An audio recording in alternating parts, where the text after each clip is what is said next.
Lundi 28 octobre 2024. Lecture de la lettre de Saint Paul apôtre aux Éphésiens. Au chapitre 2, versets 19 à 22. Frères, vous n'êtes plus des étrangers ni des gens de passage. Vous êtes concitoyens des saints, vous êtes membres de la famille de Dieu, car vous avez été intégrés dans la construction qui a pour fondation les apôtres et les prophètes. Et la pierre angulaire, c'est le Christ Jésus lui-même. En lui, toute la construction s'élève harmonieusement pour devenir un temple saint dans le Seigneur. En lui, vous êtes vous aussi les éléments d'une même construction pour devenir une demeure de Dieu par l'Esprit Saint.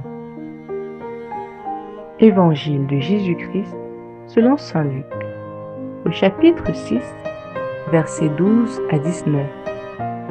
En ces jours-là, Jésus s'en alla dans la montagne pour prier, et il passa toute la nuit à prier Dieu.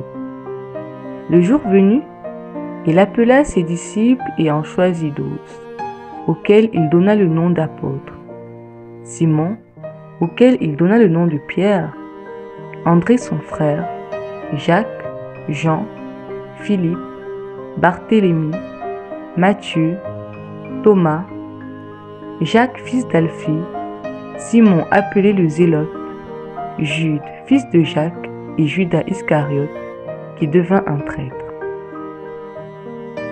Jésus descendit de la montagne avec eux et s'arrêta sur un terrain plat. Il y avait là un grand nombre de ses disciples et une grande multitude de gens, venus de toute la Judée, de Jérusalem et du littoral de Tyr et de Sidon. Ils étaient venus l'entendre et se faire guérir de leur maladie.